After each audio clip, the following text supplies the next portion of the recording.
More car owners attend the Chicago Auto Show than any other American car venue. And this week we're at Virginia International Raceway, where we'll show you the coolest camp on wheels.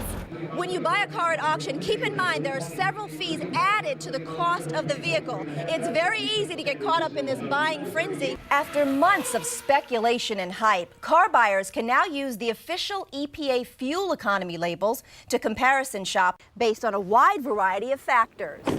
How they drive, how much they drive, and when they drive. And Motor Week will be along for part of this historic journey. How can I get that assignment? The second half of the day is by far the most exciting. This is when everyone gets dedicated track time. It's set up in a lead and follow sequence. Watch as I gun it to keep pace with the lead driver on the straightaway. A complete list of their top safety picks is available on the IIHS website. And that'll wrap it up for this week's Motor News. This Ford Escape Hybrid, decked out with fancy decals and high-tech equipment, may look like some top-secret vehicle, but for Mark Riccobono, it represents the first step towards unlimited mobility for blind people. This is just one example of our guys saying, this is important, this is meaningful, this is going to change how people think about blindness. For the past several months, Riccobono and his colleagues from the National Federation of the Blind have been testing out the prototype vehicle. As they test what seems to be an impossible notion, can a blind person drive a car? A lot of people say, oh, these people in the National Federation of the Blind, they're nuts. And yet now we have another prototype. We're doing exciting things for blind people, which will have spin-off possibilities for everybody else. Pork engineers and students from Romola, the Robotics and Mechanisms Lab, equipped the vehicle with laser scanners in the front and back to detect objects in the road, mounted cameras on the windshield to identify different lanes, a GPS antenna, and an inertial measurement unit that, when combined, paints a 3D picture of the driving environment. All this information is sent to an onboard computer to be processed. It's conveyed to the driver in real time using two non-visual user interfaces. The first one is called Drive Grip. These are specially designed gloves with vibrating motors that tell the driver which way to steer. The second device is a speed strip, which looks like a seat cushion. It has 4 pairs of vibrating motors in the back and legs to signal rate of speed information. 4 years in the making, and it all boils down to this one moment. Engineers say they're pretty confident that this technology-laden vehicle can handle the course. Now it's up to the driver to see it through. Here at the famed Daytona International Speedway, Riccobono readies himself for the public unveiling of the Blind Driver Challenge.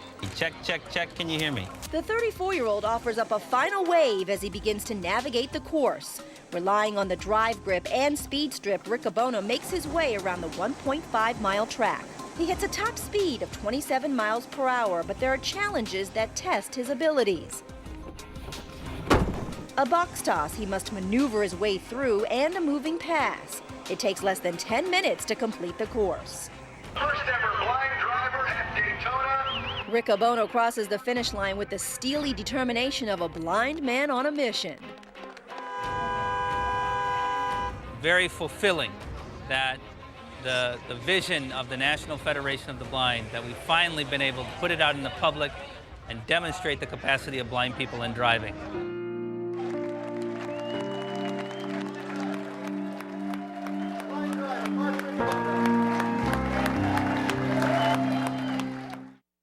It's the kind of high It's an easy and quick way to get money.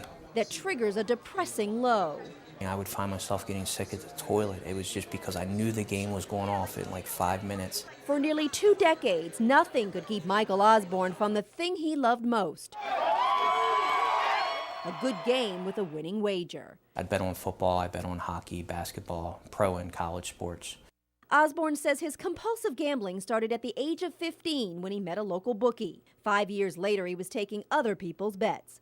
I had 6 TVs in my living room and 3 satellite dishes on my roof. It was like a mini ESPN zone. And I would have 50 people over to watch these games, people that would be betting through me as well. His penchant for sports betting spiraled out of control when Osborne became a real estate agent and started stealing money from his clients' escrow accounts. In an addiction where your drug of choice is money, I set myself up very well to have unlimited access to it. Unfortunately, it just wasn't always my money. Charged with theft by scheme, Osborne spent 17 months in jail. Shortly after, he tried to commit suicide by stepping in front of a train. I had a whole conversation in my head that if I did this, I was going to go to hell and all this stuff. But I even conversated back that that's okay because hell will be better than what I'm living today. With the help of his wife, Osborne sought treatment at Harbor Point, a residential facility dedicated to treating compulsive gamblers. He kicked the habit and, in an ironic twist of fate, Any messages?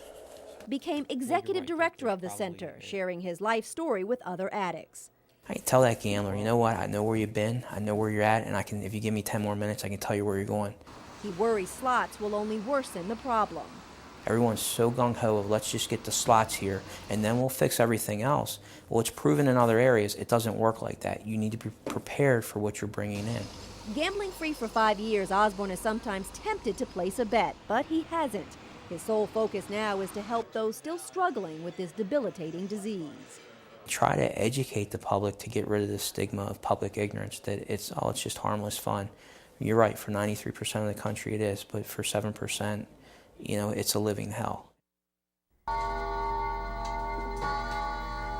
It's a few minutes after 12, and like clockwork, there's already a room full of people at the Wagner home in Waldorf, Maryland. Very comfortable.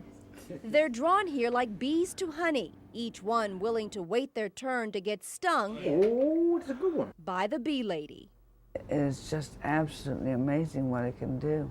Pat Wagner is living proof of the benefits of bee venom.